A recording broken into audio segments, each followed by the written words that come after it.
The wheel within a wheel, ancient tech or heavenly messenger. 1. The hook, the NASA engineer's secret.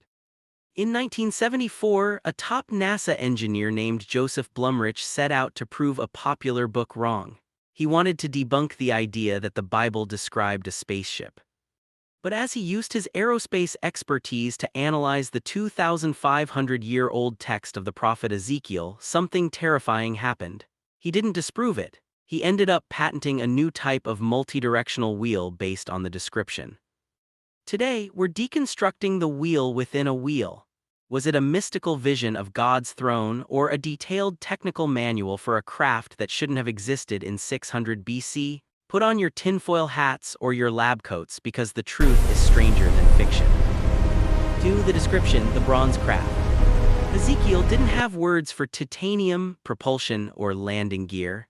He used the vocabulary of a Bronze Age priest. He saw burnished bronze, sparkling chrysolite, and coals of fire. But look at the mechanics. He describes wheels that could move in 4 directions without turning. In engineering, we call this omnidirectional movement.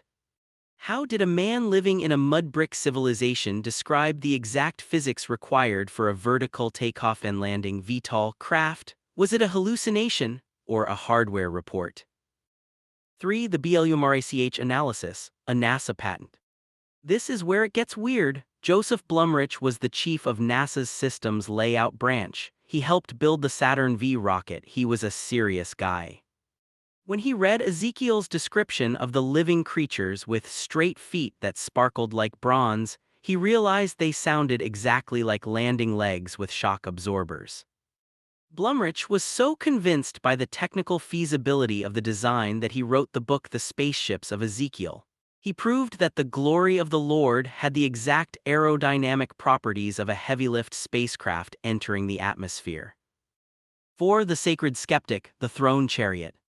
Now let's look at the other side. Mainstream historians say we are probing the past with modern eyes, a logical fallacy called procreanism.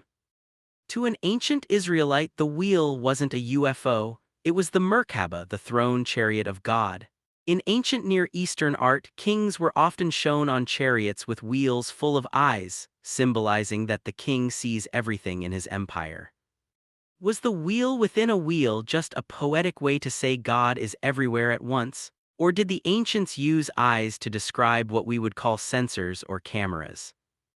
5. The eyes, advanced sensors. Ezekiel says the rims of the wheels were high and awesome and full of eyes all around. If you were a primitive human looking at a modern surveillance drone or a Boeing 787 wing, how would you describe the rivets, the lights, and the camera lenses? You'd call them eyes. If this was ancient tech, these weren't biological eyes.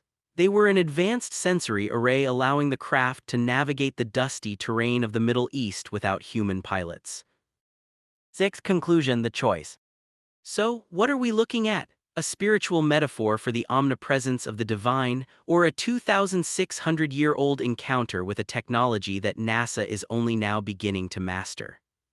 The wheel within a wheel remains the ultimate Rorschach test of history. What you see depends entirely on whether you trust the prophet or the engineer. I want to know your take. 1. Is it more miraculous if it's a divine vision or an alien craft? 2. Why do you think the eyes were on the wheels specifically? Drop your theories in the comments. I respond to the wildest ones. Hit like if you think history is hiding something from us. Subscribe for next week's deep dive. The Baghdad Battery. Did the ancients have electricity? Stay curious, the truth is out there, or maybe it's been right here in the text all along.